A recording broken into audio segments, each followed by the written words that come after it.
j'ai vu un texte de Natacha de Pontcharrat, un auteur que j'aime beaucoup, qui est un auteur tout à fait passionnant.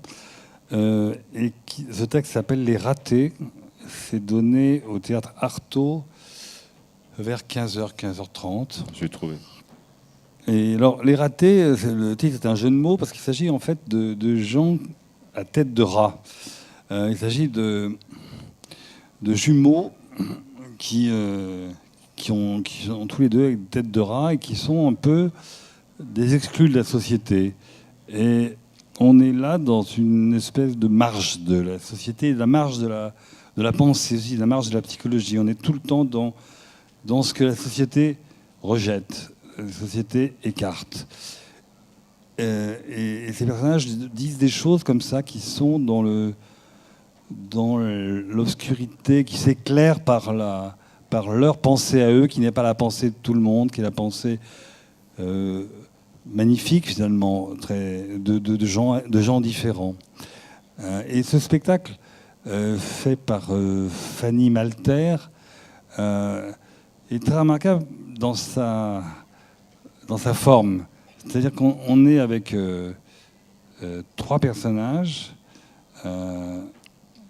et c'est extrêmement minimal. C'est-à-dire qu'ils sont sur un espace extrêmement réduit. Ils sont tous les 3 l'un contre l'autre et ils ne bougent pas.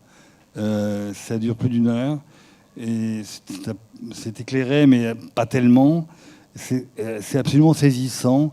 Et les acteurs sont vraiment incroyables, d'une densité, d'une étrangeté, d'une psychologie complètement méconnue. C'est très très surprenant, ça bouvante beaucoup. Ces acteurs, c'est Jean-Christophe Allais, Jean-Paul Vigier et Rainer Silvert. Je suis allé aussi au Théâtre des Halles. C'est à 16h30. J'ai vu une pièce qui s'appelle Les cartes du temps. Les cartes du temps de Naomi Wallace. Naomi Wallace, c'est un auteur américain qui a été cette année, c'est la saison passée, joué à la Comédie Française. Je veux dire, je ne me souviens plus du titre de la pièce à la Comédie Française. C'était une pièce sur la lèpre à Londres au XVIe siècle, qui était aussi une pièce sur la différence, sur les exclus. Et Les cartes du temps, c'est une pièce sur le conflit israélo-palestinien. Mais absolument pas une pièce d'actualité, absolument pas une pièce qui reprendrait des documents, une pièce qui s'inscrirait dans le discours journalistique ou historique de façon stricte. C'est plutôt une parabole. C'est une série de fables. C'est 3 fables. L'une qui se passe dans un zoo et on ne sait pas très bien si ce zoo existe, si le zoo c'est pour les Palestiniens ou si c'est pour les animaux. Une autre pièce où tout d'un coup un personnage vient discuter avec une infirmière et on s'aperçoit que ce personnage qui est palestinien, il vient parce que les poumons de son fils qui a été tué sans doute par Israël, les poumons de son fils sont dans la poitrine de cette femme. Elle a bénéficié de la greffe de ses poumons. Et donc il vient voir cette femme parce qu'elle est son fils en quelque sorte. Et son fils a sauvé cette Israélienne.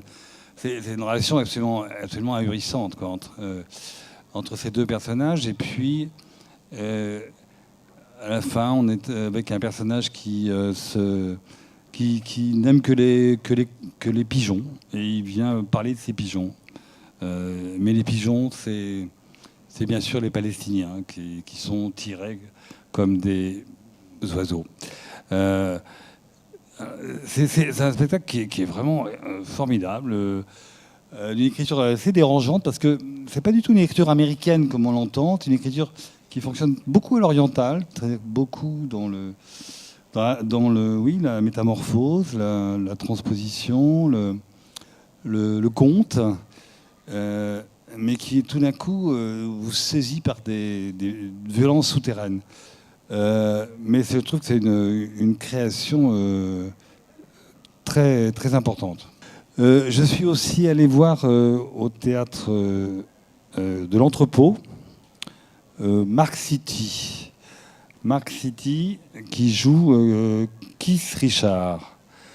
Dans Mark City, je pense que vous le connaissez un peu ou beaucoup. C'est un acteur issu de l'école de Patrice Chéreau qui a tenu de grands rôles au théâtre et au cinéma.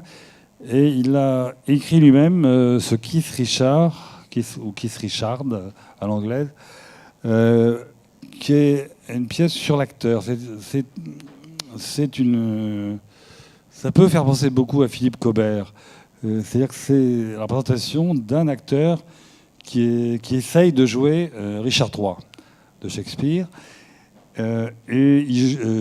Mark City joue à la fois l'acteur et à la fois le texte de Shakespeare et aussi la metteuse en scène, pardon pour ce néologisme, le metteur en scène féminin qui le dirige. Et donc on est sans arrêt en balance, en passant de l'acteur à la femme metteur en scène. Et ça se passe mal, évidemment, parce que la metteur en scène n'est pas d'accord avec l'acteur, elle lui menace de le remplacer. D'ailleurs, elle le met à la porte, elle le vire, et finalement elle le reprend.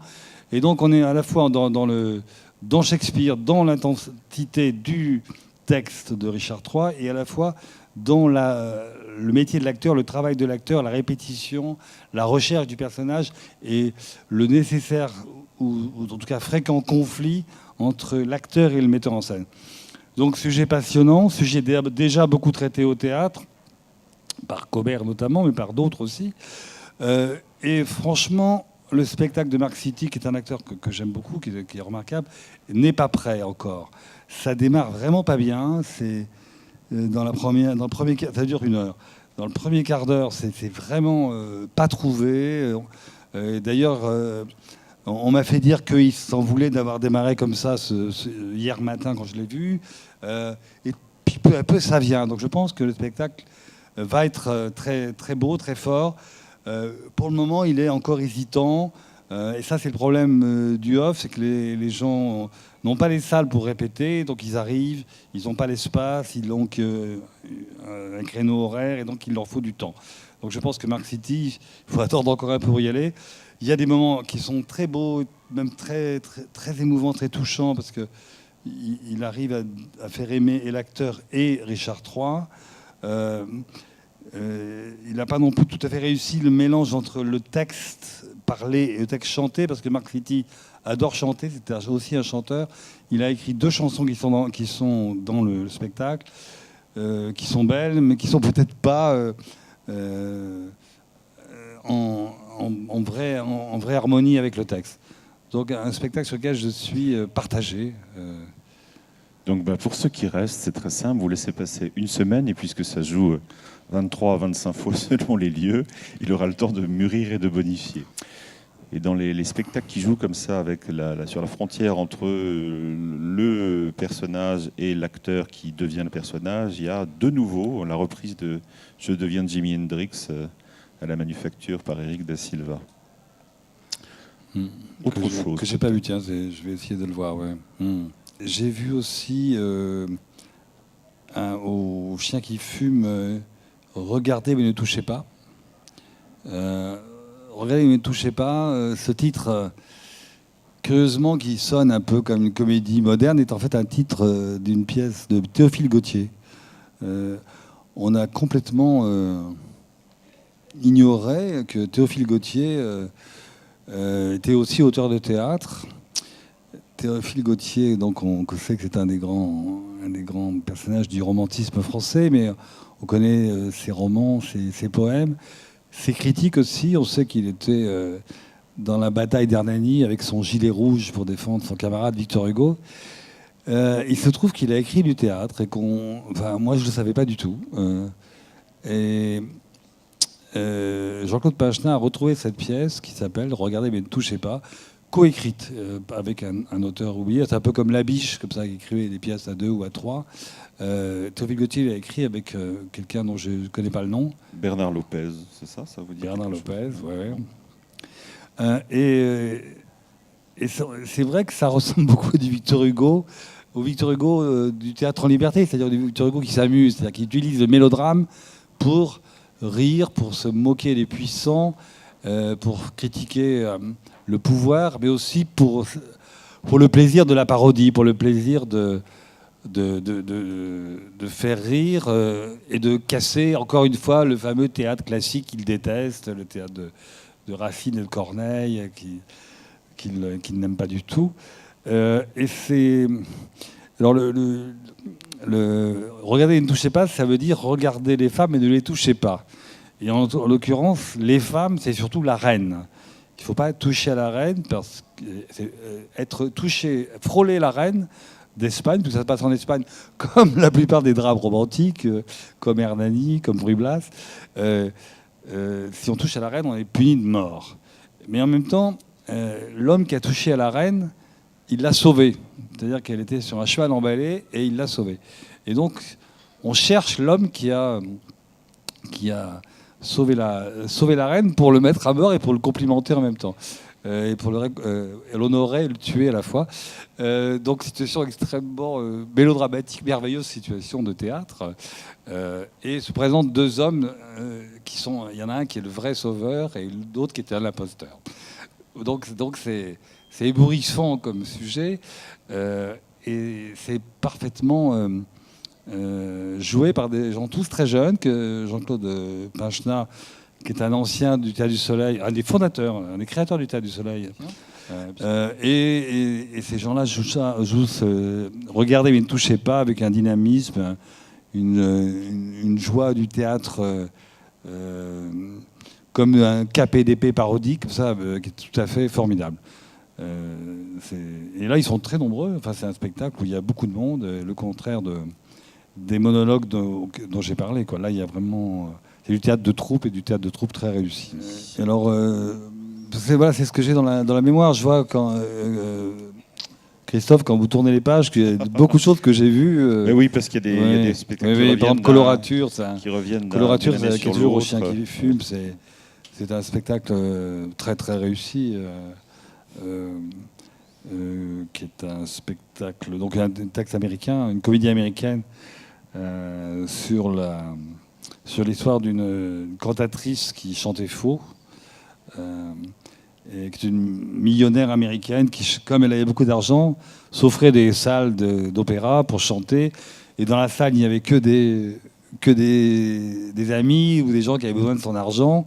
Et donc, plus elle chantait faux, plus on l'applaudissait. Et donc, un jour, la vérité va éclater. C'est-à-dire qu'un jour, elle va se payer, je ne sais plus quelle grande salle de New York, Lincoln Center, ouais. Et là, évidemment, ce ne sera pas que les amis dans la salle, et ça va être évidemment la honte de sa vie. Elle sera sifflée. Et la pièce est écrite par un auteur américain et adaptée par Stéphane Laporte, très très habile, parce qu'elle met vraiment sans arrêt en présence le pianiste, qui lui connaît la musique et tapote sur le piano en se disant mais que c'est épouvantable, parce que les notes de cette dame, mais il a besoin d'argent. Et puis la cantatrice qui chante faux, jusqu'à l'échec. Et puis cette relation est aussi une relation qui finit par de ressembler à de l'amitié malgré tous les non-dits entre eux. C'est vraiment une des très bonnes comédies qu'on peut voir dans le off. Ouais. Bien, on peut-être, parce que je vois des figures familières quand même tout au début, j'ai l'impression que vous en avez vu une au moins, madame, des pièces dont on a parlé, non ?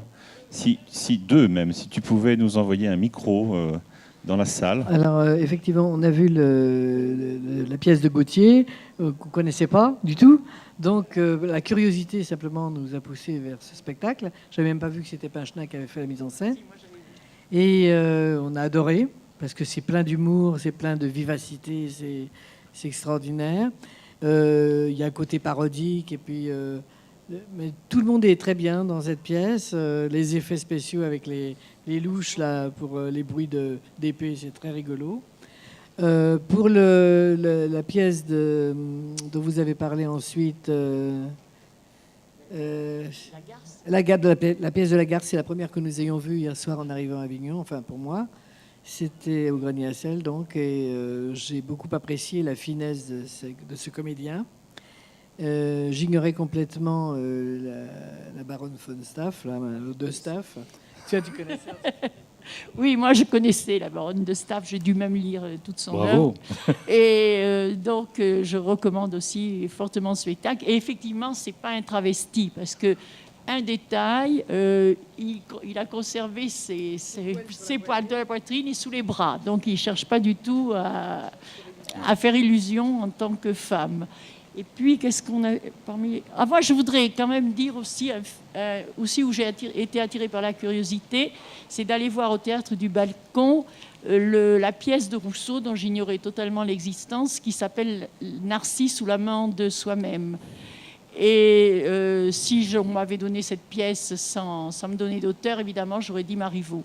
C'est vraiment un très beau marivaudage.